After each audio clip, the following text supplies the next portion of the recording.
Estudo Bíblico, Êxodo 23, continuação das ordenanças sociais. Versos 1 a 9. O dever de preservar a verdade e a justiça. Os israelitas deviam andar em integridade e consideração para com todos os homens.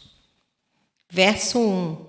Não dar falso testemunho, isto é, não espalhar notícias falsas, nem ter qualquer conivência com aqueles que o fazem. Espalhar boatos que danifiquem o nome de outrem ou assustem o povo faz parte da proibição no 9º mandamento. Êxodo 20, verso 6. Ser testemunha maldosa, literalmente testemunha de violência. Continuando o pensamento do mandamento, inclui mentir para ajudar alguém a vingar-se do inimigo. Verso 1. Deixar seu depoimento ser influído pela maioria. Verso 2. Valer-se de sua posição social contra um semelhante em detrimento da verdade. Verso 3. Ou, como juiz, para fazer uso de tais testemunhas, julgar falsamente, aceitar suborno para pronunciar uma sentença improcedente, ou oprimir ao forasteiro no seu julgamento, versos 6 a 9. Tudo isso faz parte do falso testemunho. Verso 4. Um membro da aliança com Deus não devia tirar vantagem do infortúnio de um inimigo, talvez, neste caso, um oponente em juízo. A inimizade pessoal, a antipatia e o ódio também não deviam levar o povo ao comportamento injusto ou rude. Mateus 5, 43 a 48 e Romanos 12, versos 20 e 21. Essas coisas não podem paralisar a vida normal da sociedade, nem secar as fontes de compaixão e de piedade. Verso 9. Conheceis o coração do forasteiro. Muitas e muitas vezes, Deus enfatizou a responsabilidade aos israelitas para com aqueles que não tinham direitos ou compensações, fazendo-os se lembrarem de suas próprias experiências, das quais só a compaixão dele pôde livrá-los. Capítulo 22, verso 21. Versos 10 a 13. O 4º mandamento, o do sábado. Capítulo 20, versos 8 a 11. Aqui se aplica à terra, à obra humana e aos animais. O 7º ano é para a terra descansar, que, aliás, é uma necessidade agrícola. E tudo que ela produz sozinha é para alívio dos pobres. Levítico 25, de 1 a 7, 20, 22, Deuteronômio 15, de 1 a 18 e 31, de 10 a 13. Juntamente a fauna terrestre e as aves, das quais Jesus disse que o Pai Celestial as sustenta. Mateus 6, 26. Relembrava o povo de Israel que Deus, o verdadeiro proprietário da terra, a tinha confiado a eles. Levítico 25, 2. Levítico 26, 34 e 35. Sugere que o ano sabático nem sempre foi observado, embora apareça claramente em Neemias 10, 31. Verso 13. Em tudo o que vos tenho dito. Tudo o que Deus nos diz na sua palavra é para nos ensinar a amá-lo, confiar nele e servi-lo na terra e nos céus. As leis que aqui aparecem são para separar o povo de Deus de todo sintoma de paganismo, da idolatria e do deslize mental que o acompanha. Assim, a primeira epístola de João, que tanto fala do amor de Cristo e da vida espiritual, se encerra com as palavras: Filhinhos, guardai-vos dos ídolos. 1 João 5, 21. Versos 14 a 19. As festas da peregrinação. As 3 festas religiosas em que o povo todo se reunia para o culto solene estavam ligadas ao ciclo agrícola da nação. Nelas se comemorava não só a sua redenção, mas também as contínuas bênçãos e provisão de Deus. Tem-se enfatizado que não eram só obrigações, mas também direitos, pois comemorar uma festa do Senhor e comparecer diante dele eram privilégios concedidos por Jeová ao povo da sua aliança. Quando o povo se tornou em uma grande nação, tais festas se realizavam no Templo de Jerusalém. Verso 15. Pães asmos, em abril ou maio. Continuação da festa da Páscoa, na qual se dava graças a Deus pela libertação da escravidão. Capítulo 12, capítulo 13, Levítico 23, verso 5, Deuteronômio 16, versos 9 a 12. Ofertas deviam ser trazidas como prova de gratidão pelas bênçãos de Deus e como um tributo a Jeová, seu rei. Deuteronômio 16, 16 a 17. Verso 16. Primeiros frutos. É o Pentecostes. Levítico 23, versos 15 a 22. Números 28, de 26 a 31. E Deuteronômio 16, versos 9 a 12. A festa das semanas, assim chamada por contar 7 semanas, ou 50 dias, desde o começo dos produtos da terra, primeira colheita da cevada, até o dia da festa. Pentecostes é a transcrição do numeral grego que significa 50. É a festa de gratidão por todos os benefícios de Deus na vida diária. Celebrava a colheita de outras safras de cereais, tais como o trigo. Nos tempos do Novo Testamento, esta festa estava associada com a outorga da lei no Monte Sinai. A contrapartida da nova aliança é o dom do Espírito Santo no dia de Pentecostes.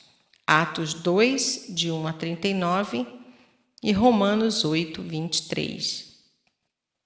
Festa da colheita. É a festa dos tabernáculos. Números 29, 12, Levíticos 23, de 34 a 43 e Deuteronômio 16, versos 13 e 14. Celebrada depois de colher tudo aquilo que o ano produziu, setembro.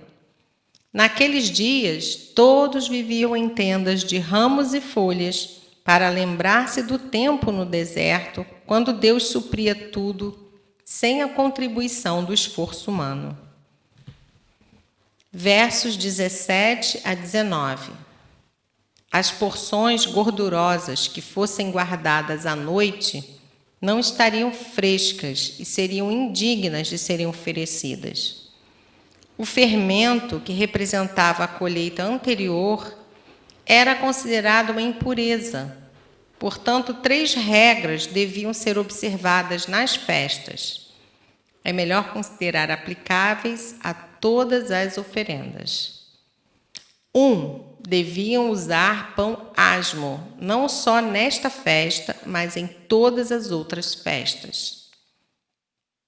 2. Não ficará gordura da minha festa para o dia seguinte. Capítulo 12, verso 10.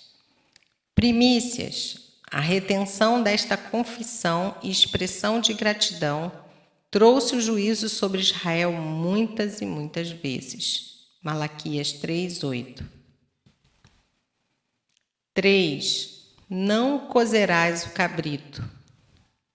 Esta orientação parece esquisita dentro das outras e há muito tem causado especulações dos comentadores. Então, na literatura Ugarit, descoberta em 1930, descobriu-se que cozer o cabrito no leite de sua própria mãe era uma prática cananita usada em conexão com os rituais da fertilidade, Birth of the Gods, 1:14. Israel, apresentando os primeiros frutos, reconhecia que as bênçãos vinham de Jeová e não de feitiçaria. Versos 20 a 33. Última exortação. No fim dessas instruções legais que Deus deu a Moisés, vem a promessa da companhia de um anjo para garantir a herança prometida. Versos 20 a 22. O nome de Jeová estava neste anjo. É o mesmo que dizer que Jeová se revelou nele, e por isso ele é chamado em capítulo 33, versos 15 e 16, de a face de Jeová, pois a natureza essencial de Jeová se manifestou nele. Este anjo não era um espírito criado, portanto, mas a manifestação do próprio Jeová. A este anjo deve-se obediência. Verso 22. É preciso ser seu discípulo. Verso 21. E a condição para permanecer nessa bênção é a fidelidade integral a Deus e o afastamento total da idolatria. Verso 24. Esta relação concede saúde ao homem. Verso 25 e verso 26. Coragem sobre-humana. Verso 27. Intervenção divina em nossa ajuda. Verso 28. E sua providência que faz todas as coisas concorrerem em benefício do servo de Deus. Versos 29 e 30. Tudo lhe proporcionando. Verso 31. Esta descrição é aplicável àquilo que Jesus Cristo faz para os homens. Se a rocha de água, capítulo 17, verso 6, era Cristo, 1 Coríntios 10:4, é muito mais claro que o anjo de Deus seja Cristo também. Verso 25. Há promessas para aqueles que servem ao Senhor. Quanto a uma lista mais ampla de bênçãos, ver Deuteronômio 28, de 1 a 14.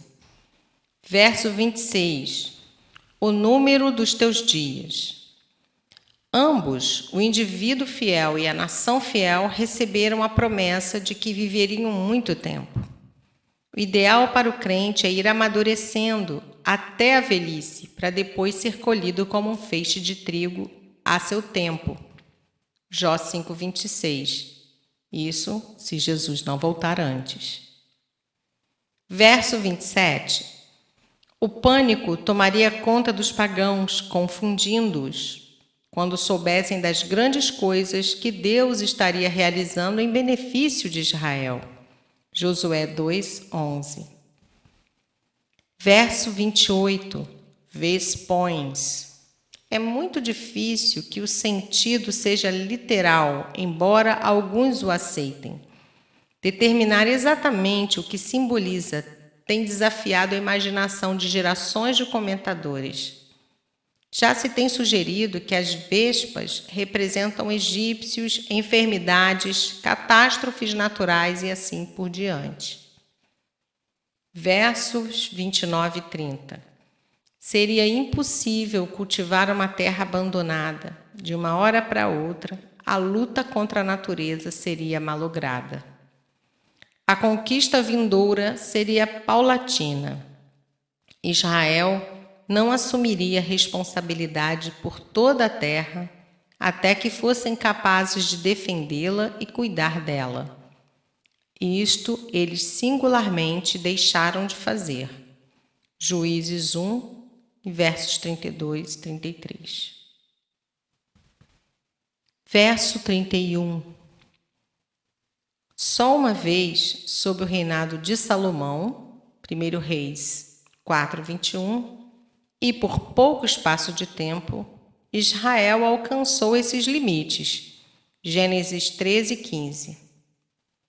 Mar dos Filisteus era como chamavam o mar Mediterrâneo. Deserto refere-se ao deserto entre o Egito e a Palestina. Verso 32. Não farás aliança nenhuma. Israel não demorou a desobedecer a este mandamento. Josué 9. A coletânea de leis da aliança termina conforme havia começado, com uma ênfase sobre a guarda dos 2 primeiros mandamentos. Capítulo 20, versos de 1 a 4 e 22.